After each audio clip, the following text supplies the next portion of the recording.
Please, Henry. Okay, thank you, Lana, and thank you for the invitation to talk today. I thought I would talk about a couple of kind of big picture agendas, partly to kind of claim back this term "Build Back Better" because we see it all over the place, and it has a very particular meaning. So I want to talk about that. So yeah, my background's really as an ecologist, and then I worked in museums for a long time. And then increasingly I've been, so what I'm interested in is how museums can play a role in, as I say, big picture agendas in a kind of multi-sector kind of governance of how action for these can come about. Okay, brilliant. So one of the things I wanted to talk about a little bit is, well, to make it really practical for everyone who's listening, and so that they've got some more information and resources about, well, how, you know, the question is always, well, what can I do? And so one of the great things that came out of the big ICOM conference last September was this sustainability resolution. So because I'm on the sustainability working group with ICOM, we'd worked on this for about a year before. It was voted on very favourably by the membership. It's really practical, and it's saying that, well, museums, we all want to do something. What can we do? And we all agreed that the Sustainable Development Goals are the best template around that we can move forward with. I'm not expecting you to read that tiny writing. I just thought I'd point it out to you. It's really easy to get hold of on the ICOM website. And the slide there is in the big hall in Kyoto, which was also meant a great deal to me because it was the same place where the Kyoto Protocol was signed to deal with climate change back in the late 90s. And so I'm going to talk about the Sustainable Development Goals, but I wanted to bring in another big picture agenda as well. As we've heard a couple of times, museums are not islands. And at the same time, they just do not need to reinvent the wheel. There are really excellent frameworks, agendas, invitations, of which the Sustainable Development Goals is really the biggest one. But I wanted to mention this other one around disaster risk reduction as well, which is a very solid approach, but unfortunately, for whatever reason, hardly anyone seems to have heard of it. And so I'm going to talk about it a little bit. And so I wrote a guide on museums on the Sustainable Development Goals, which you can get for free from the link that's there. And the one on disaster risk reduction will be ready probably by the end of next week. It's with the designer at the moment. And so a few people have spoken about sustainability and disasters and disaster risk. So maybe it's worth us just getting some of our terminology kind of clear, what we're talking about. If sustainability at its kind of simplest is the ability to last, to persist. It doesn't necessarily mean staying the same. And one of the things to mention here, right, of this thing of disaster risk is different to hazard. So coronavirus is a hazard, but it doesn't necessarily need to lead to a disaster.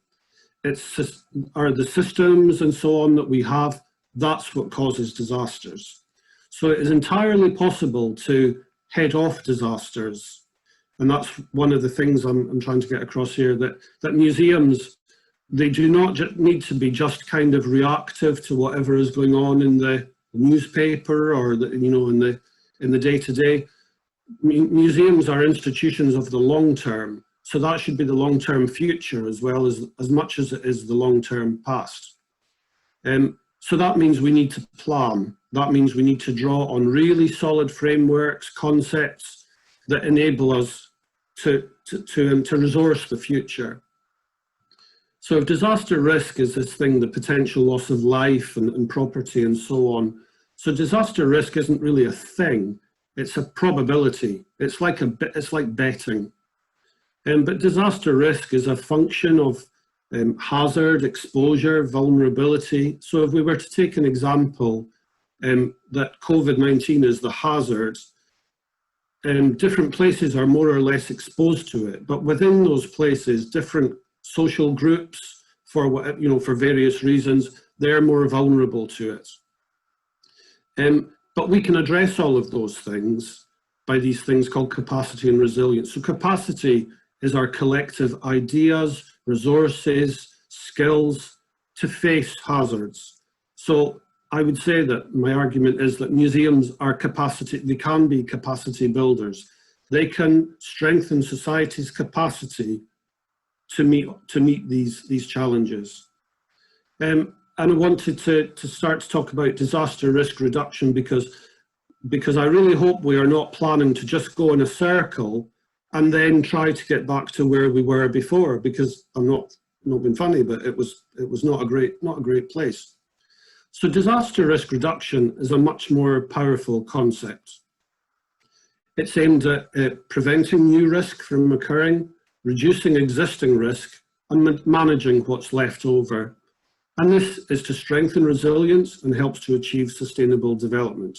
So it's about how we move forward, not just try and stagnate or keep the terrible old world going the way it was. And that speaks a bit to Christina, one of Christina's points earlier. And so disaster risk is really being driven quite badly. You know, the world is getting worse because of these six big things: climate change, degrading the environment, poorly planned urban development, globalized economy, poverty and inequality, and weak governance. Those 6 things are by and large getting worse, and they make it even harder to deal with disaster risk. So what we need to do is to address all of these things. So how are we going to do it? So to return to this thing about, I said in the title, I wanted to talk about building back better. So building back better does not mean build, build, build. It does not mean trying to make a bigger, glossier, even more expensive museum than you had, because in some ways, those have created disaster risk. They've put organizations at risk. So build back better is the use of the recovery, rehabilitation, and reconstruction phases after a disaster to increase the resilience of nations and communities. So I'll just point out, so the difference between rehabilitation and reconstruction. Rehabilitation is what we're kind of going through now, how organizations get back on their feet. Reconstruction is how they think, well, actually, we don't want to be in this situation again. How can we change? You know, it's how do we make things different? And the second part of this definition, because it's quite a long definition, is through integrating disaster risk reduction measures into the restoration of physical infrastructure and societal systems, and into the revitalization of livelihoods, economies, and the environment. And so that last line there is really, really important, that it's not saying livelihoods or economies or the environment. It's saying we need to address all of these 3 things together. There's absolutely no point in putting the government ploughing a lot of money into one aspect if it's just creating problems somewhere else. So livelihoods, economy, and the environment are another 3 words for the 3 pillars of sustainability: people, planet, and prosperity, although not quite in that order there. And so this is just to get this in again, that I am certainly not trying to get back to the world that we were in before, because it had tons and tons of problems. Now we have a big opportunity, you know, not just as we try to get through this period here, but then we think, actually, let's try and head this off, because crises like COVID, in a way, they don't just they're not what create the problem in a way. They just highlight the problem that existed before. So we need to do things differently, so we just don't just end up back in the same place. So we should not go back to normal, because normal was the problem. And so we also see in the museum sector, they talk an awful lot about money. Of course, we need funding, but we don't need funding at the expense of other things. So these are 2 alternative models for how economies work. Unfortunately, the one that we have at the moment is the one on the right-hand side. It's called the Mickey Mouse model, because it looks like Mickey Mouse's head. where you have the economy, which politicians tend to love the economy. We need a really, really strong economy, and then we'll deal with these other things. But the problem with that idea is that if in building that strong economy, you're trashing the other two things, it just doesn't work. So the bullseye model, the one that's on the left, is what's called strong sustainability. We acknowledge that the economy exists within society and that exists within the environment. Has to be said, it does tend to be the model favoured by environmentalists because that's the biggest, but that is a more centralised, more grounded model. So the museum sector really should be looking at how it can move from the world of the right-hand side to the left-hand side. And so with the recognition that the world faces lots of problems, when the Millennium Development Goals were coming to their end in just ahead of 2015, there was a recognition that things need to be done differently, that we can't deal with challenges one at a time because they're all connected. Well, one, they're all connected, two, there's not enough money, and three, there's not enough time. So we can't wait until we've dealt with one of them and then we get on and deal with the next one because there's not enough time. So if Agenda 2030 is to address the world's biggest problems by 2030, climate change, inequality, destruction of nature, as I say, inequality within and between countries, and acknowledging that things are just, some of them are just, they're just not getting any better. We need to tackle these challenges together. And so the great thing that was produced was the 17 Sustainable Development Goals. And these were developed by a very large stakeholder exercise. So when it says that these are the UN Sustainable Development Goals, isn't quite right. They're society's Sustainable Development Goals. And as we've already said, museums are not an island. They shouldn't just be kind of making up their own agenda and then kind of foisting that on society. They should be looking at, well, what are the challenges? What resources do we have? What are we committed to do? Let's get on and do it. And so I just thought I would pick out, so these are the targets that are most closely associated with COVID-19, because there are 17 goals, which are quite high levels, can seem a bit abstract, 169 targets, which are really practical. So there are two here from goal 3 is around good health and well-being, fight communicable diseases, improve early warning systems for global health risks. 2 from goal 11, to reduce the effect of natural disasters, implement policies for disaster risk reduction, it says at the end, develop effective institutions and develop effective partnerships. And so the thing I'd like to encourage you to think about is, what do these mean for me? It's like, well, what can I do to support these? And then the thing I'll talk about next is a simple model to do so. So what has all this stuff got to do with museums, the Sustainable Development Goals? They can help provide people with meaningful activities. They help museums put their unique resources to good use.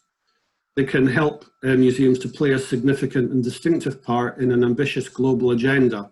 I think this bit is really important, to contribute to multiple agendas simultaneously, because without being funny, most museums, they're not, they're not going to have the resources or the time to go through the 6 culture conventions, Framework Convention for Climate Change, Paris Agreement, Convention of Biodiversity, and so on and so on and so on.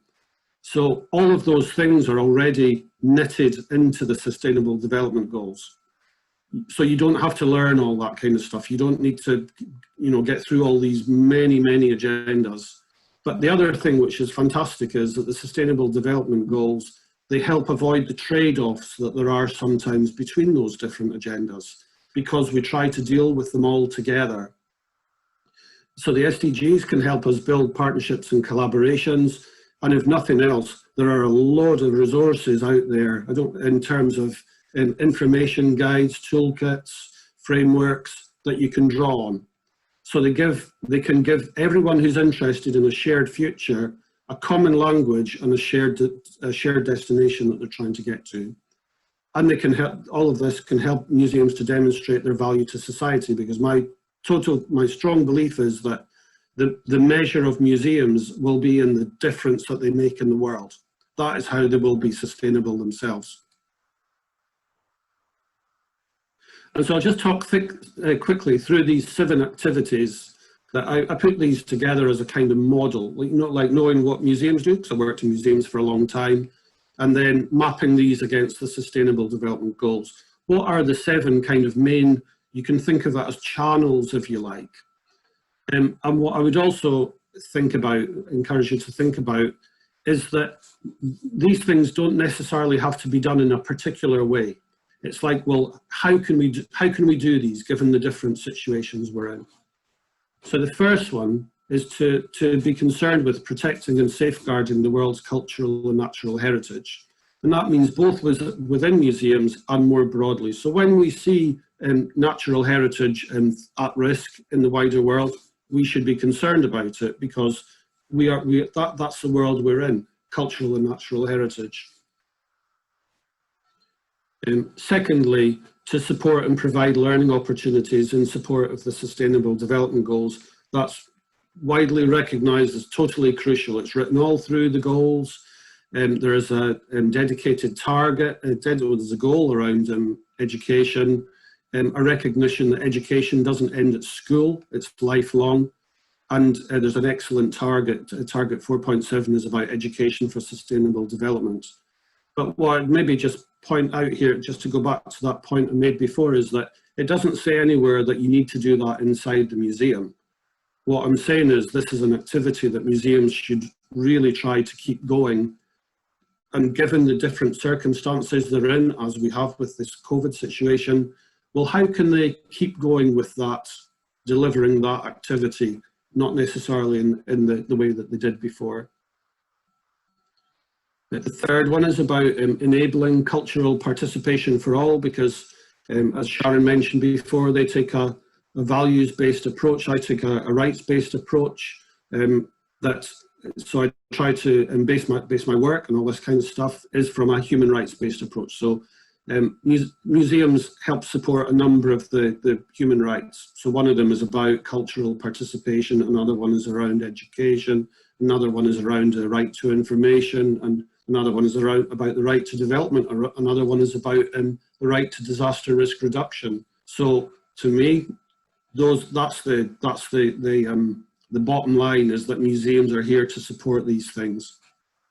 So cultural participation for all doesn't necessarily mean trying to persuade bits of society that don't use your museum that you're actually useful to them or relevant to them. It's about presenting them with a museum that is useful to them. You don't just try and have this old-fashioned place and you try and bolt people or groups of people on. You change the way you do things so that you're enabling cultural participation, and you stop disenabling it. So the fourth one is about supporting sustainable tourism. Again, there's an SDG target which is dedicated to this. And tourism can be very positive. It can also be, let's face it, very negative. And in some ways, so sustainable tourism is tourism which benefits both the hosts and the sources. Tourism has a terrible carbon footprint that needs to be addressed, and we can think about that. Fifthly is around enabling research in support of the Sustainable Development Goals. So collections are, of course, a very important source of information for researchers. For instance, understanding and changing natural environments, but also research on collections is part of what helps to make them usable, how we understand the impacts that use has on collections. Number 6, around directing making sure all museums' own activities support the SDGs, because it's not okay to say that you have some positive social impact and balance that against a very negative environmental one. That's not okay. Sustainable development is about recognising that we all make an impact on society, on the economy and the environment. It's about working to enhance our positive contributions and to reduce our negative ones. So it's really simply, it's about trying to do more good and do less harm. And the last one is around external leadership and collaboration and partnerships. So again, how we're not an island, but how we are really playing a part in the agenda, in the challenges that need addressing. And just the last couple of slides. I would say that what I realised is, like, if these, so I would say that museums in a way kind of have to keep these 7 activities going. If a museum kind of sacrifices one in order to bolster another one, it doesn't really work, because that will always have to be redressed, that will always have to be brought in at some point. So museums are complicated places and they have diverse functions, and that's fantastic. And that diversity is actually one of their great strengths in society. So rather than many kind of organisations live in a silo and they struggle to get out of the silo, museums don't have to be in a silo, because they have these multiple uses. And I realised that these 7 activities are also the best way that museums can support disaster risk reduction. Just the last couple of points to fly the flag. So ICROM has got a project going called Our Collections Matter, which is asking museum, library, archive people, how do you work with sustainable development, with sustainability? What help would you need? What ideas do you have? And especially what frameworks and resources do you know of? Because we're looking to gather them into a web-based kind of toolbox. And the last one, another shout out, is we've got a design competition called Reimagining Museums for Climate Action, which will lead up to an exhibition which will be in Glasgow next year, ahead of and during COP26. And there are some links at the end which I can share with Lana afterwards. So that's me. Thank you. Thank you very much, Henry.